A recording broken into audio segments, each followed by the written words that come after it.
Television.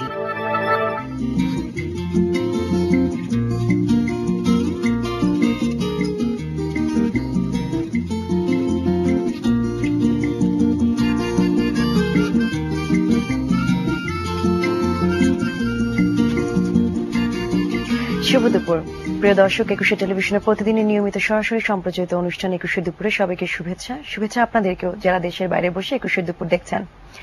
প্রিয় দর্শক, আজ আমাদের সাথে গল্প স্বল্প পর্বে অতিথি হিসেবে উপস্থিত থাকবেন এসএসবিসিএল গ্রুপের ব্যবস্থাপনা পরিচালক সুমন তালুকদার। আর অনুষ্ঠানের পুরো সময় জুড়ে আপনাদের সঙ্গে আছি আমি সাদিয়া আফরিন। এবারের আয়োজন এই দিনে এ পর্বে থাকছে বিশেষ দিন এবং বিশিষ্ট জনের জন্ম মৃত্যু শ্রদ্ধাঞ্জলি। এদেশের নারী সমাজের কাছে বেগম শামসুন নাহার মাহমুদ খুবই আপন ও প্রিয় একটি নাম। রক্ষণশীল সমাজের রক্তচক্ষুকে উপেক্ষা করে শিক্ষার আলো বিভিন্ন দিকে ছড়িয়ে দেবার এই কাজটি সুনিপুণভাবে করেছেন শামসুন নাহার মাহমুদ, যিনি বেগম রোকেয়ার যোগ্য উত্তরসূরি। 1908 সালে জন্মগ্রহণ করেন শামসুন নাহার মাহমুদ। 1942 সালে তিনি বাংলায় এমএ পাশ করেন। 1936 সালে কলকাতায় আন্তর্জাতিক নারী সম্মেলনে বাংলার মুসলিম নারী সমাজের প্রতিনিধিত্ব করেন। 1944 সালে ব্রিটিশ সরকার তাকে শিক্ষাক্ষেত্রে ও সমাজ সেবা অবদানের জন্য MBE উপাধিতে ভূষিত করেন। 1939 সালের বঙ্গীয় মুসলমান সাহিত্য সম্মেলনে মহিলা শাখার সভানেত্রী নির্বাচিত হন। ওই বছরই তিনি লেডি বেবর্ন কলেজে বাংলা ভাষা ও সাহিত্যের অধ্যাপক হিসেবে যোগদান করেন। অল্প বয়সী শামসুন নাহার মাহমুদ সাহিত্যের প্রতি আকৃষ্ট হয়েছিলেন। তার প্রকাশিত সাহিত্যকর্ম পূর্ণময়ী, রোকেয়া জীবনী, বেগম মহল, শিশুর শিক্ষা, নজরুলকে যেমন দেখেছি ইত্যাদি। 1964 সালের 11 এপ্রিল এই মহিয়সী নারী ঢাকায় মৃত্যুবরণ করেন। আজ তার মৃত্যুদিন, তার প্রতি আমাদের গভীর শ্রদ্ধা। এবারের আয়োজনে থাকছে সম্ভাবনার বাংলাদেশ। বাংলাদেশের অনেক সম্ভাবনাময় একটি খাত হচ্ছে পর্যটন শিল্প। সারা দেশেই ছড়িয়ে আছে অনেক দর্শনীয় ঐতিহাসিক স্থান। আজ সম্ভাবনার বাংলাদেশে থাকছে সিলেটের জাফলং নিয়ে একটি সামান্য চিত্র।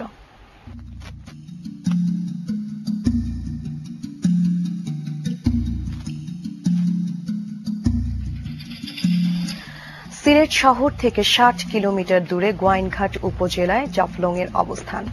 জাফলং মূলত নদী থেকে পাথর সংগ্রহের জন্য বিখ্যাত। এপারে জাফলং আর সীমান্তের ওপারে মেঘালয় রাজ্য। পিয়াইন নদী, ডাউকি নদী, খাসিয়া পাহাড়, ঝর্ণা এই মিলে এখানকার প্রকৃতিকে করেছে অনন্য। জাফলং এর প্রাকৃতিক সৌন্দর্য, ছিমছাম পরিবেশ কিছু সময়ের জন্য হলেও আপনার মনকে প্রফুল্ল করে তুলবে। দর্শক, সময় করে আপনিও জাফলং থেকে ঘুরে আসতে পারেন।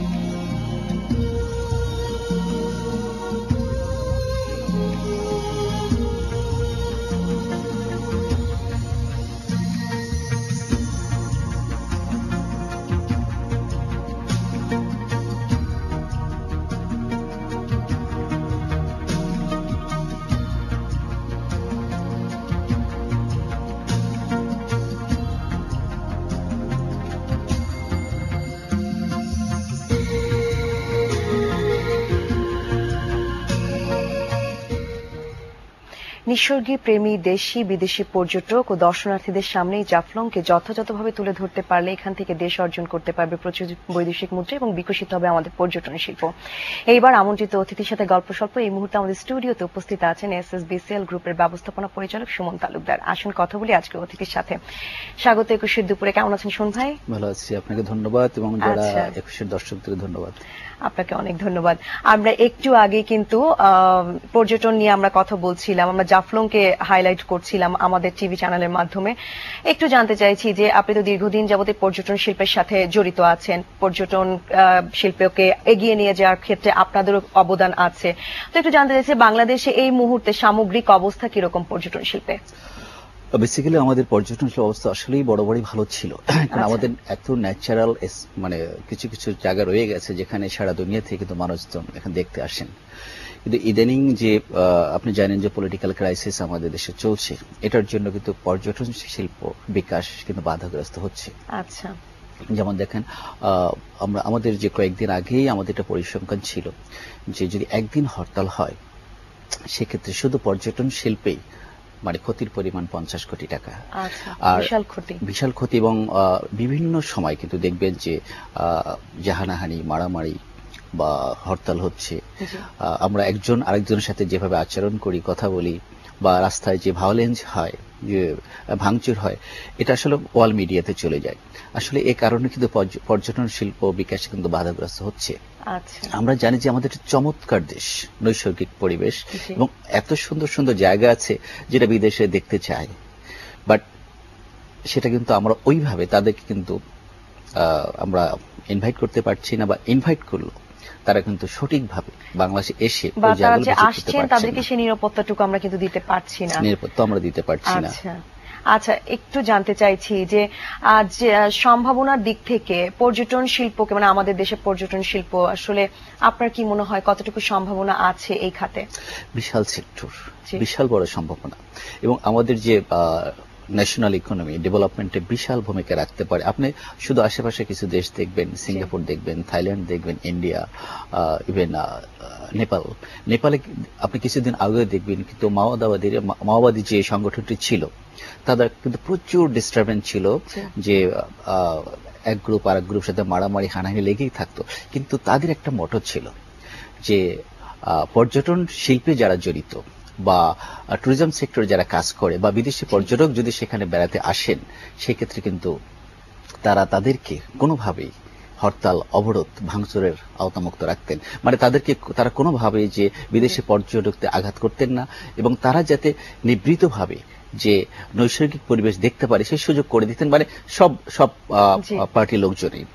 কিন্তু আমাদের দেশে এই জিনিসটা কিন্তু আমরা আসলে দেখি না। যদি কখনো কোনো অবরোধ, হরতাল এগুলো হয়, আমাদের বিদেশি পর্যটক যারা থাকে তারা কিন্তু অনেক সময় দেখি যে নিগৃহীত হন, ক্ষতিগ্রস্ত হন, এবং যার জন্য কিন্তু বিদেশি পর্যটকের পরিমাণ বাংলাদেশে আসাটা কমে যাচ্ছে। এবং এর সাথে সাথে কিন্তু বিদেশে আমাদের দেশের যে ভাবমূর্তি সেটাও কিন্তু ক্ষুণ্ণ হচ্ছে।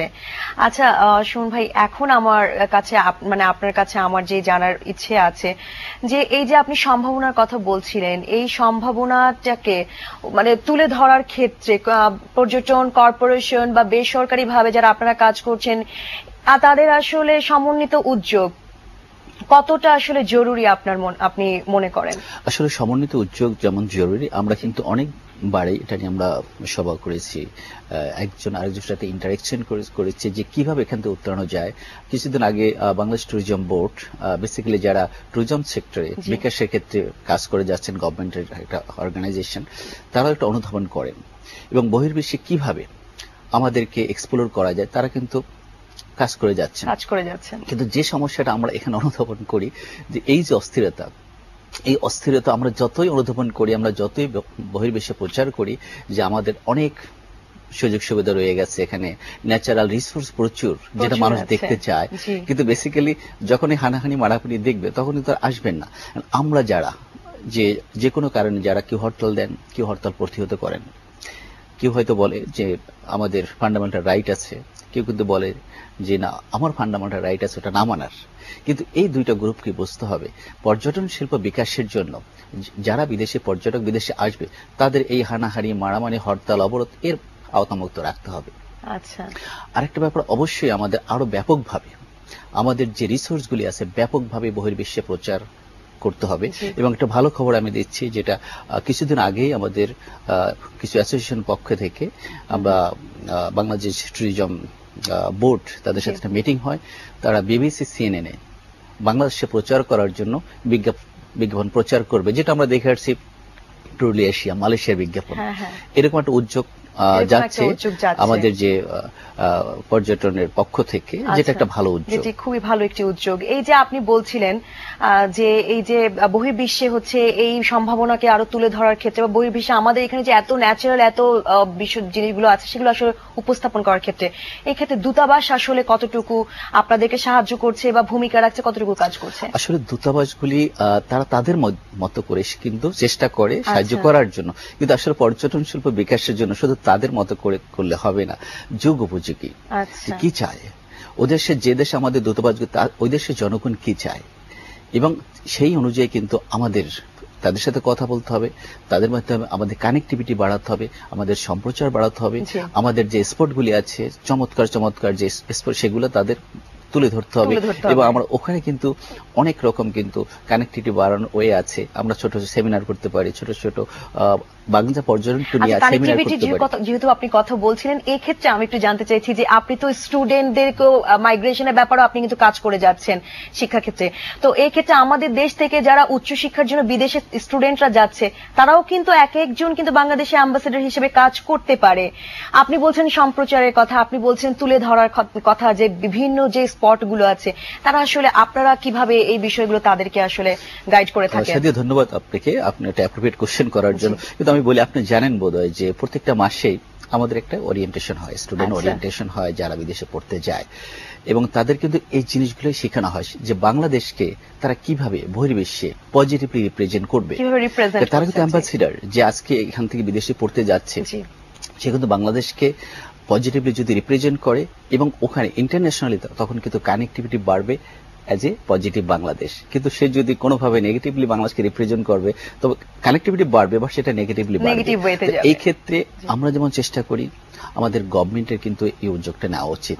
যারা বিদেশে পড়তে যায় বা আমাদের থেকে যারা বিভিন্ন দূতাবাসগুলি আছে তাদের মাধ্যমে বিভিন্ন সেমিনার, বিভিন্ন রোড শো করে বাংলাদেশকে বহির্বিশ্বে পজিটিভলি তুলে ধরা উচিত। সেক্ষেত্রে পর্যটন শিল্প কিন্তু বিশাল সম্ভাবনা, যেটা আমাদের রেমিটেন্স সেক্টরে কিন্তু বিশাল বড় অবদান রাখতে পারে। আমাদের অর্থনৈতিক চাকাকে আসলে কিন্তু সচল করার ক্ষেত্রে কিন্তু বিশাল একটি বিষয়। আচ্ছা, আপনি বলছিলেন যে অর্থনৈতিক অস্থিতিশীলতার কথা, যেখানে আমাদের দেশে পর্যটন কর্পোরেশনকে বা পর্যটন কেন্দ্রকে আপনারা তুলে নিয়ে আসার এত চেষ্টা করছেন, সেখানে রাজনৈতিক অস্থিতিশীলতার কারণে কিন্তু অনেকটা পিছিয়ে পড়ছে। এই ক্ষেত্রে আপনার কি মনে হয় যে আসলে আমাদের পর্যটন যে সেক্টরটা আছে এটাকে আসলে আপনারা কতটুকু দেখতে পাচ্ছেন যে সম্ভাবনাময় কতটুকু যেতে পারে? যেহেতু এত অস্থিতিশীলতার মধ্যে এটা মোটেও কাম্য না, আমরা চাচ্ছি স্থিতিশীলতা আসুক। আপনাদের আসলে কতটুকু আসলে আমাদের না, শুধু সবারই আমাদের উদ্যোগ নিতে হবে যে বাংলাদেশকে বহির্বিশ্বে পজিটিভলি রিপ্রেজেন্ট করার জন্য, পজিটিভলি তুলে ধরার জন্য, এবং সেক্ষেত্রে যে এই অস্থিরতা আমরা দেখি, যে পলিটিক্যাল অস্থিরতা, এটা থেকে আমাদের বেরিয়ে আসতে হবে। অবশ্যই আমাদের বেরিয়ে আসতে হবে। যদি আমাদের কোনো সমস্যা থাকে, আমাদের কোনো দাবি দেওয়া থাকে, সেটা একটা কেন্দ্রবিন্দু কিন্তু পার্লামেন্ট। আমাদের পার্লামেন্টে যেতে হবে। কোনো সমস্যা থাকলে সেখানে কিন্তু প্রস্তাব তুলে সেটা সমাধান করতে হবে, এবং এখানে দুই পক্ষই কিন্তু জিনিসটা পজিটিভলি নিতে হবে। যে আমি যদি আমার জন্য ভাবি, আমার স্বার্থের জন্য ভাবি, এই দেশ কিন্তু আগাবে না। এত চমৎকার দেশ, আপনি চিন্তা করেন যে আবহাওয়ার দিক থেকে, ভৌগোলিক অবস্থান, সব দিক কিন্তু আমার চমৎকার পজিশনে আছে, কিন্তু আমরা কিন্তু আমাদেরকে যেভাবে বহির্বিশ্বে রিপ্রেজেন্ট করা দরকার ইন পর্যটন মানে ডিপার্টমেন্ট বা পর্যটন সেক্টর, আমরা কিন্তু করতে পারছি না। অর্থাৎ এক্ষেত্রে যারা আমরা অস্থিরতা করছি বা যে কারণে করা হচ্ছে বা যাদের কারণে করা হচ্ছে, তাদের সবারই কিন্তু বুঝতে হবে যে কি কারণে এটা হচ্ছে, এবং আমরা যদি বাংলাদেশকে, দেশটা আমাদের সবাই, এবং এক্ষেত্রে বাংলাদেশকে আমরা চমৎকার ভাবে যদি সামনের দিকে আগায় নিতে চাই, আমাদের সবাই কিন্তু পজিটিভলি ভাবতে হবে, আমাদেরকে ছাড় দিতে হবে, আমাদেরকে ইউনাইটেড হতে হবে দেশের জন্য।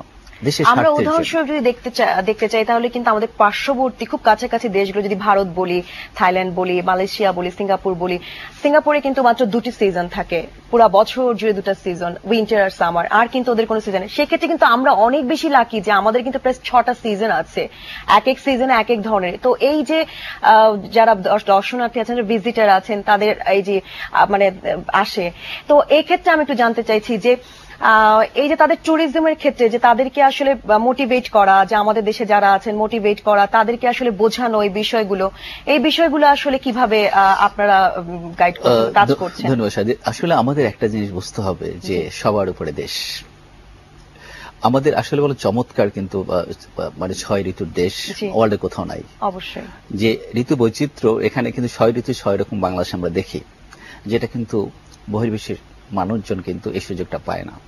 অতএব এই সুযোগটাই কিন্তু আমরা যদি কাজে লাগাই, আমরা যদি কাজে লাগানোর যে ওইগুলা কি, আমরা কিন্তু নিজেরা জানি না যে বাংলাদেশ এত চমৎকার দেশ, কিন্তু বাংলাদেশের অনেকেই কিন্তু বহির্বিশ্বে যাওয়ার সুযোগ পান না। আমরা যারা সারা ওয়ার্ল্ডে ঘোরাঘুরি করি, কানেক্টিভিটি বাড়ানোর জন্য, বাংলাদেশকে পজিটিভলি রিপ্রেজেন্ট করার জন্য, আমরা জানি যে বাংলাদেশের অবস্থান কি, বাংলাদেশের চমৎকার এনভায়রনমেন্ট, বাংলাদেশে চমৎকার ন্যাচারাল রিসোর্স আছে, যেটা কিন্তু বহির্বিশ্বে যারা বাস করে তারা কিন্তু দেখতে চায়, তারা অনুধাবন করতে চায়, কিন্তু আমরা কিন্তু তাদেরকে ওইভাবে কিন্তু ইনভাইটেশন দিতে পারি না। যদি কখনো আমরা দিয়েও থাকি সেক্ষেত্রে তারা কিন্তু বিভিন্ন কারণে কিন্তু মুখ ফিরিয়ে নিচ্ছে। যখন আমি জাস্ট অ্যাজ এক্সাম্পল, আপনি গত মাসে কিন্তু জার্মানি থেকে আমার দুটো গ্রুপ আসছে বাংলাদেশে ভিজিট করার জন্য। কি হলো, এসে কিন্তু তারা যখন ল্যান্ড করলো এয়ারপোর্ট, বাংলাদেশে হরতাল।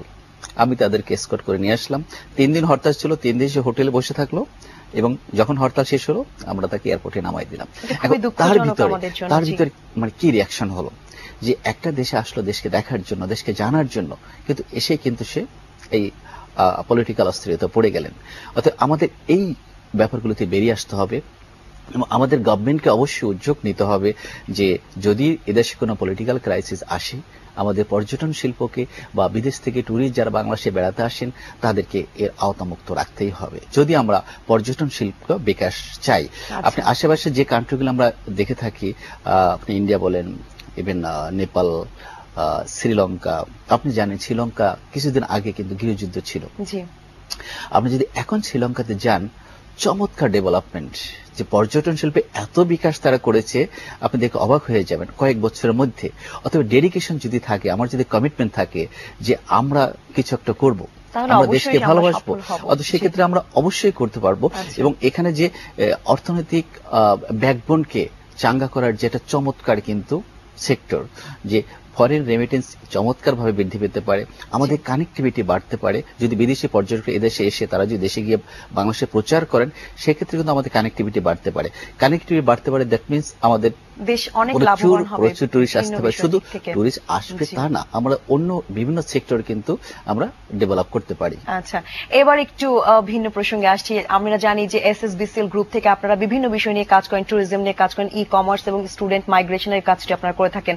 এখন একটু ই কমার্স নিয়ে কথা বলতে চাচ্ছি যে আমাদের বাংলাদেশি যে গুডস গুলো আছে সেগুলোকে বহির্বিশ্বে প্রমোট করার জন্য আসলে ই কমার্স কিভাবে কাজ করে থাকে? বেসিক্যালি ধন্যবাদ আপনাকে যে গত কয়েকটা অনুষ্ঠানে আমি ই কমার্স নিয়ে কথা বলেছি।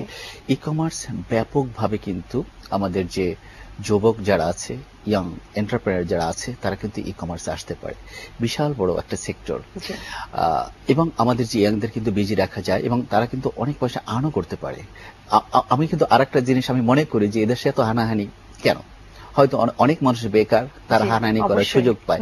ওই মানুষগুলো যদি কোনো জব নিয়ে বা কিছু নিয়ে বিজি থাকতো, আমার মনে হয় এটাও কিন্তু হানাহানিটা কমে যেত, তখন সে বিজি থাকতো তাকে ডেভেলপমেন্টে বা ইনকামের জন্য।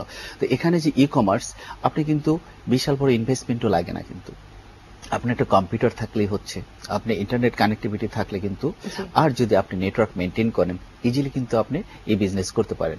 ই বিজনেস করতে পারেন, দ্যাট মিনস যে আপনি কিন্তু বিশাল বড় সাপ্লায়ার হতে পারেন, মানে অনলাইনে শুধু আপনার ছোট একটা স্টোর থাকলেই হয়, স্টোর না থাকলেও কিন্তু হয়।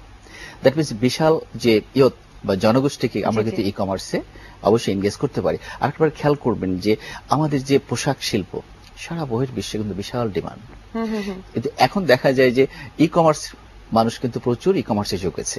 আপনি দেখবেন ওয়ার্ল্ডের সবচেয়ে বড় যে সাইট Amazon.com, ওখানে কিন্তু বাংলাদেশে অনেক প্রোডাক্ট পাওয়া যায়। তো আমাদের প্রোডাক্ট যদি অন্যরা বিক্রি করে আমরা কেন বিক্রি করতে পারবো না? যেটা আমরা করে যাচ্ছি, আমরা বহির্বিশ্বে বিভিন্ন রকমের ছোট ছোট সেমিনার বা কানেক্টিভিটি আমাদের ফ্রেন্ড সার্কেল বা আমাদের বিজনেস কমিউনিটির মাধ্যমে আমরা করে যাচ্ছি। আমরা কিন্তু ই কমার্স মানে বাংলাদেশের প্রোডাক্ট বহির্বিশ্বে আরো কিভাবে এক্ষেত্রে কি ইয়াং এন্টারপ্রেনারদের কি আসলে এগিয়ে আসা উচিত এবং তাদেরকে সংযুক্ত করা আসলে অনেক বেশি জরুরি। আচ্ছা, আমরা এবার একটু এডুকেশনের দিকে যেতে চাচ্ছিলাম। খুব ছোট্ট করে জানতে চাইছিলাম যে আমরা তো একটু আগে শুনলাম জার্মানিতে আপনি অনেক স্টুডেন্ট পাচ্ছেন, তো বিদেশে পড়ার ক্ষেত্রে অপরচুনিটি আসলে কতটুকু? আসলে অনেক অপরচুনিটি আছে, যেহেতু আমাদের স্টুডেন্ট খুব মেধাবী এবং অনেক দেশ আছে কিন্তু মেধাবী স্টুডেন্টে অবশ্যই তাদের দেশে পড়ার জন্য নিয়ে থাকে। তো সেক্ষেত্রে যে জিনিসটা খেয়াল করতে হবে যে অবশ্যই যারা ভালো স্টুডেন্ট, যারা কোয়ালিফাইড স্টুডেন্ট, যারা ফিনান্সিয়ালি সাউন্ড, তারা যেন ওই সুযোগটা নিয়ে থাকেন এবং সেখানে সে যেমন নিজেকে তৈরি করতে পারবে এবং যখন সে লেখাপড়া কমপ্লিট করবে সে কিন্তু দেশের প্রতি বিশাল বড় একটা সাপোর্ট দিতে পারবে, সে ফিনান্সিয়ালি সাপোর্ট দিতে পারবে, আমাদের রেমিটেন্স সেক্টরে সে হেল্প করতে পারবে, সে লেটেস্ট যে টেকনিক্যাল এক্সপার্টিস যে অর্জন করলো সেটা কিন্তু বাংলাদেশে সে এক্সপ্লোর করতে পারবে। এবং এর বাইরে যে আমাদের বাংলাদেশকে বহির্বিশ্বে তুলে ধরার যে একটা প্রয়াস আমাদের আছে সেটা কিন্তু এই ইয়াংরাই, এই স্টুডেন্ট কিন্তু তুলে ধরতে পারবে। আপনি দেখবেন যে বিভিন্ন এবং আমেরিকাতে আমাদের তরুণরা তার কিন্তু বিশাল অবদান। আপনি সালমান নাম আপনি শুনে থাকবেন, যে গুগলে যে আমরা যে ভিডিওতে লেসন নেই সেটা কিন্তু সালমানের তৈরি, সে কিন্তু বাংলাদেশি যুবক। এর কিন্তু অনেক যুবকরা যারা বিদেশে পড়ছে তারা কিন্তু অনেক অনেক রকম সাপোর্ট বাংলাদেশে দিয়ে যাচ্ছে। অথবা আমাদের এই ব্যাপারটাই কিন্তু আরো অ্যাডভান্স করতে হবে এবং গভর্নমেন্ট তরফ থেকে অবশ্যই একটা রুলস অ্যান্ড রেগুলেশন, কারণ এটাকে একটা ইন্ডাস্ট্রি হিসেবে স্বীকৃতি করতে হবে। এবং সেক্ষেত্রে বাংলাদেশ গভর্নমেন্ট বা যারা ব্যবসাটা করে তারা কিন্তু একটা কোয়ালিটি মেনটেন করতে পারবে। আমরা অনুষ্ঠানে একদম শেষ পর্যায়ে, আমার মনে হচ্ছে আপনার এই তথ্য থেকে অনেকেই আসলে অনেকভাবে লাভবান হয়েছেন। অনেক ধন্যবাদ আমাদের অনুষ্ঠানে আসার জন্য এবং আমাদেরকে সময় দেওয়ার জন্য। আপনাকে ধন্যবাদ। যারা টিভি দর্শক যারা অনুষ্ঠানে দেখছেন তাদের সবাইকে ধন্যবাদ। ধন্যবাদ। 21শে দুপুরে আজকের আয়োজন এখানেই শেষ। সাদিয়া আফরিন সবার কাছ থেকে বিদায় নিচ্ছে। সবাইকে আবারও শুভেচ্ছা। আগামীকাল আবার দেখা হবে। সবাই ভালো থাকবেন। শুভ দুপুর।